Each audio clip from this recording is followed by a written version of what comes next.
Book 2, Chapter 4. A Flight for Life. On the morning which followed his interview with the Mormon prophet, John Ferrier went into Salt Lake City, and having found his acquaintance, who was bound for the Nevada mountains, he entrusted him with his message to Jefferson Hope. In it he told the young man of the imminent danger which threatened them, and how necessary it was that he should return. Having done thus, he felt easier in his mind, and returned home with a lighter heart. As he approached his farm, he was surprised to see a horse hitched to each of the posts of the gate. Still more surprised was he on entering to find two young men in possession of his sitting-room. One, with a long pale face, was leaning back in the rocking-chair and with his feet cocked up upon the stove. The other, a bull-necked youth with coarse, bloated features, was standing in front of the window with his hands in his pocket, whistling a popular hymn. Both of them nodded to Ferrier as he entered, and the one in the rocking-chair commenced the conversation. "Maybe you don't know us," he said. "This here is the son of Elder Drebber, and I'm Joseph Stangerson, who travelled with you in the desert when the Lord stretched out his hand and gathered you into the true fold." "As he will with all the nations in his own good time," said the other in a nasal voice. "He grindeth slowly, but exceeding small." John Ferrier bowed coldly. He had guessed who his visitors were. "We have come," continued Stangerson, "at the advice of our fathers, to solicit the hand of your daughter for whichever of us may seem good to you and to her. As I have but 4 wives, and Brother Drebber here has 7, it appears to me that my claim is the stronger one." "Nay, nay, Brother Stangerson," cried the other. "The question is not how many wives we have, but how many we can keep. My father has now given over his mills to me, and I am the richer man." "But my prospects are better," said the other warmly.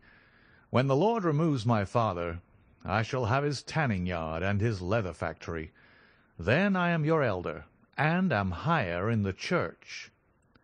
"It will be for the maiden to decide," rejoined young Drebber, smirking at his own reflection in the glass. "We will leave it all to her decision." During this dialogue, John Ferrier had stood fuming in the doorway, hardly able to keep his riding-whip from the backs of his 2 visitors. "Look here," he said at last, striding up to them.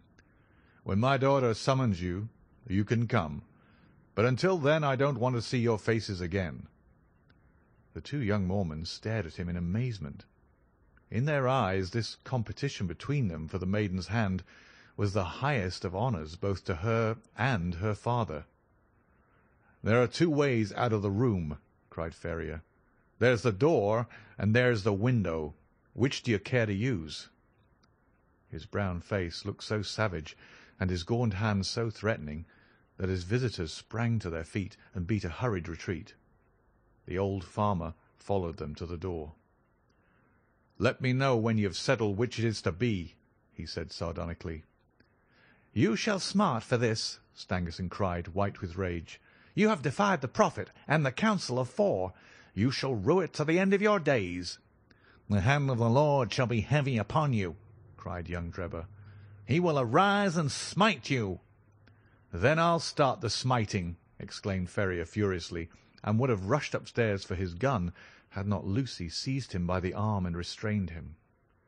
Before he could escape from her, the clatter of horses' hoofs told him that they were beyond his reach. "The young canting rascals!"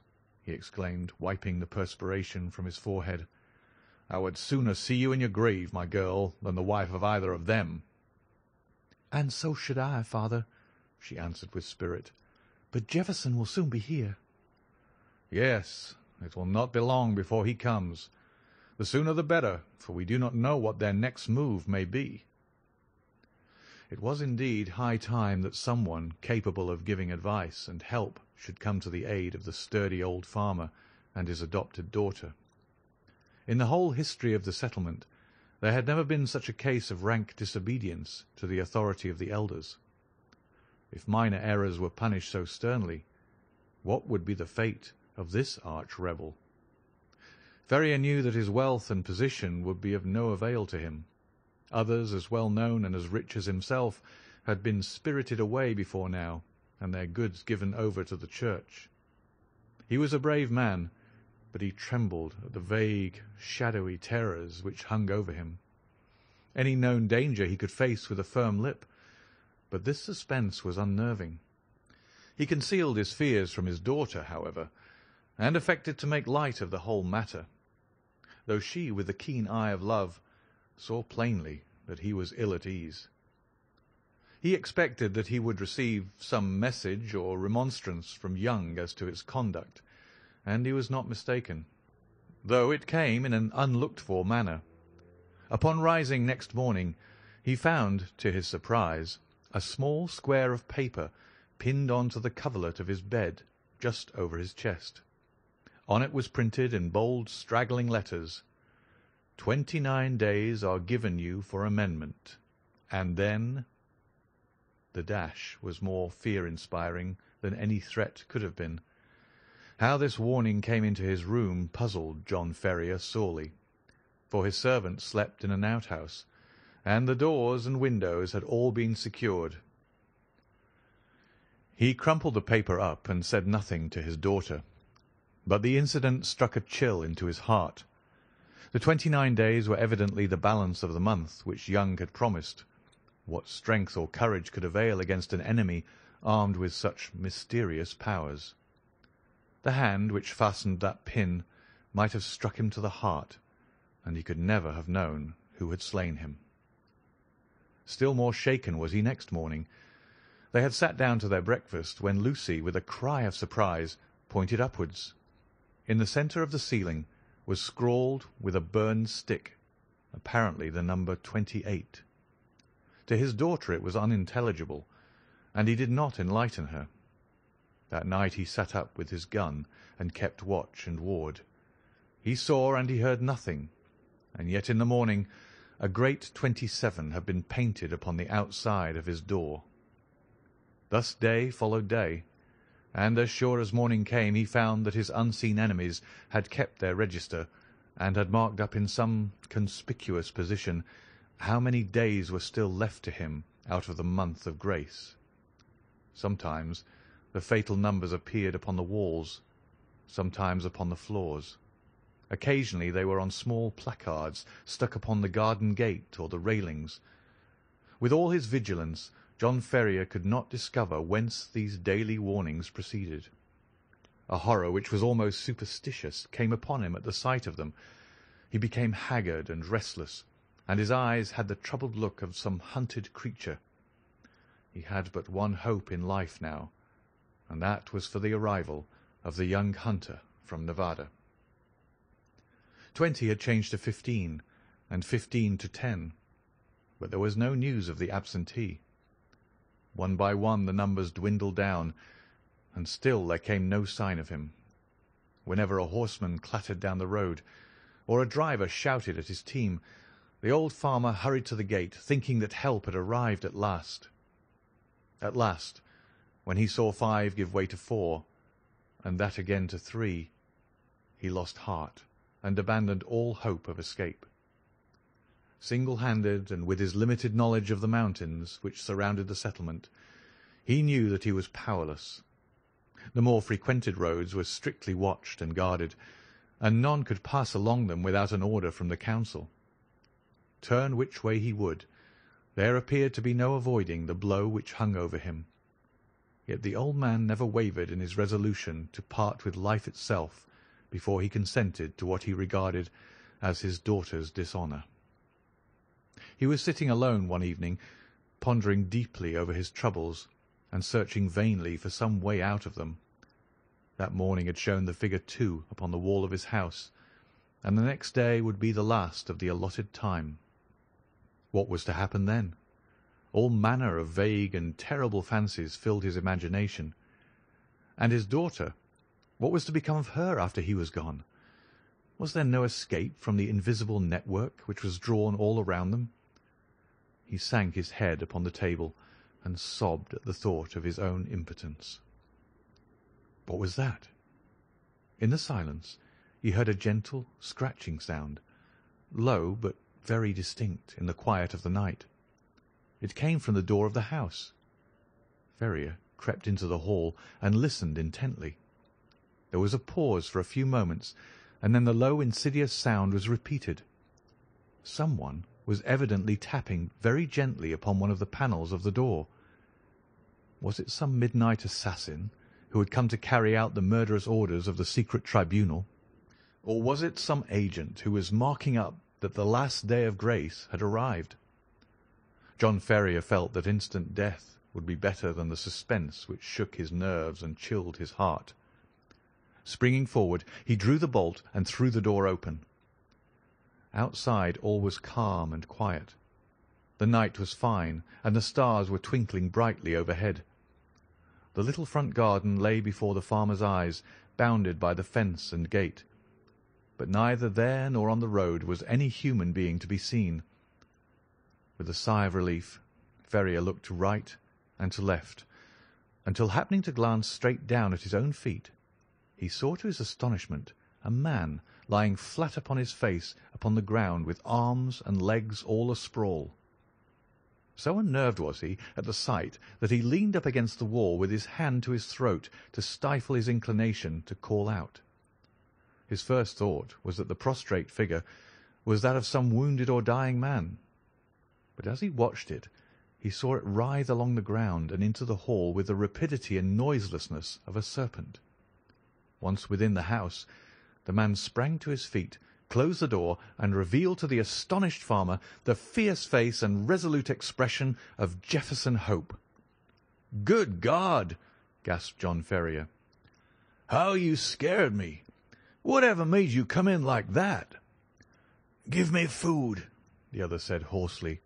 "I have had no time for bite or sup for 48 hours."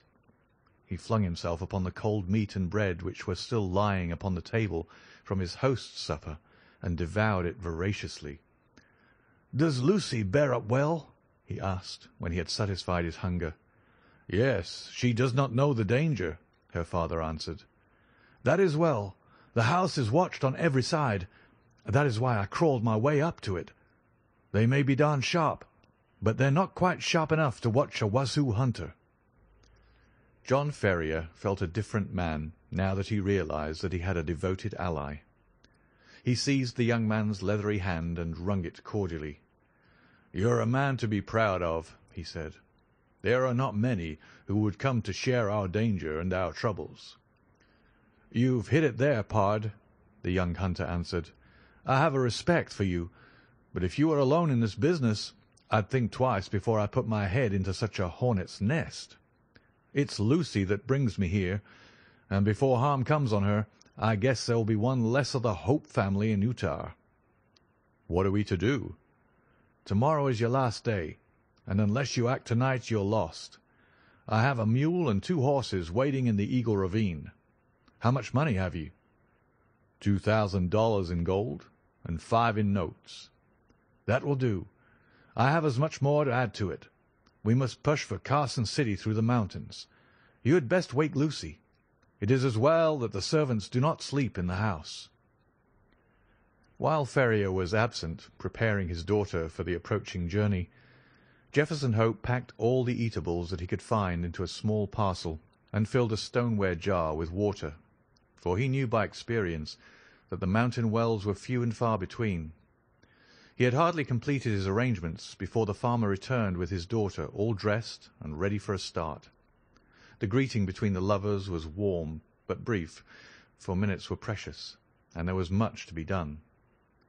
"We must make our start at once," said Jefferson Hope, speaking in a low but resolute voice, like one who realizes the greatness of the peril, but has steeled his heart to meet it. "The front and back entrances are watched, but with caution we may get away through the side window and across the fields. Once on the road, we are only 2 miles from the ravine, where the horses are waiting. By daybreak we should be halfway through the mountains." "What if we are stopped?" asked Ferrier. Hope slapped the revolver butt which protruded from the front of his tunic. "If they are too many for us, we shall take 2 or 3 of them with us," he said with a sinister smile. The lights inside the house had all been extinguished, and from the darkened window Ferrier peered over the fields which had been his own, and which he was now about to abandon for ever. He had long nerved himself to the sacrifice, however, and the thought of the honour and happiness of his daughter outweighed any regret at his ruined fortunes. All looked so peaceful and happy, the rustling trees and the broad, silent stretch of grain-land, that it was difficult to realize that the spirit of murder lurked through it all. Yet the white face and set expression of the young hunter showed that in his approach to the house he had seen enough to satisfy him upon that head. Ferrier carried the bag of gold and notes. Jefferson Hope had the scanty provisions and water, while Lucy had a small bundle containing a few of her more valued possessions. Opening the window very slowly and carefully, they waited until a dark cloud had somewhat obscured the night, and then, one by one, passed through into the little garden. With bated breath and crouching figures, they stumbled across it, and gained the shelter of the hedge, which they skirted until they came to the gap which opened into the cornfields. They had just reached this point when the young man seized his two companions and dragged them down into the shadow, where they lay silent and trembling. It was as well that his prairie training had given Jefferson Hope the ears of a lynx. He and his friends had hardly crouched down before the melancholy hooting of a mountain owl was heard within a few yards of them, which was immediately answered by another hoot at a small distance. At the same moment a vague, shadowy figure emerged from the gap for which they had been making, and uttered the plaintive signal cry again, on which a second man appeared out of the obscurity. "Tomorrow at midnight," said the first, who appeared to be in authority, "when the whip-poor-will calls 3 times." "It is well," returned the other. "Shall I tell Brother Drebber?" "Pass it on to him, and from him to the others. 9 to 7. 7 to 5, repeated the other, and the two figures flitted away in different directions. Their concluding words had evidently been some form of sign and countersign. The instant that their footsteps had died away in the distance, Jefferson Hope sprang to his feet, and, helping his companions through the gap, led the way across the fields at the top of his speed, supporting and half carrying the girl when her strength appeared to fail her. "Hurry on, hurry on!" he gasped from time to time. "We're through the line of sentinels. Everything depends on speed. Hurry on!" Once on the high road, they made rapid progress. Only once did they meet anyone, and then they managed to slip into a field and so avoid recognition. Before reaching the town, the hunter branched away into a rugged and narrow footpath which led to the mountains. 2 dark, jagged peaks loomed above them through the darkness, and the defile which led between them was the Eagle Canyon, in which the horses were waiting for them. With unerring instinct, Jefferson Hope picked his way among the great boulders and along the bed of a dried-up watercourse, until he came to the retired corner, screened with rocks, where the faithful animals had been picketed. The girl was placed upon the mule, and old Ferrier upon one of the horses, with his money-bag, while Jefferson Hope led the other along the precipitous and dangerous path. It was a bewildering route for anyone who was not accustomed to face nature in her wildest moods. On the one side, a great crag towered up 1,000 feet or more, black, stern, and menacing, with long basaltic columns upon its rugged surface like the ribs of some petrified monster. On the other hand, a wild chaos of boulders and debris made all advance impossible.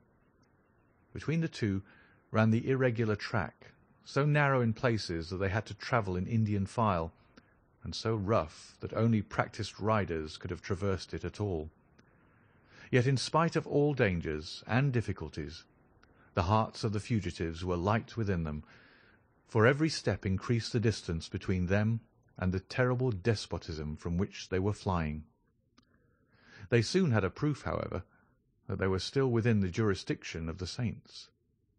They had reached the very wildest and most desolate portion of the pass, when the girl gave a startled cry and pointed upwards.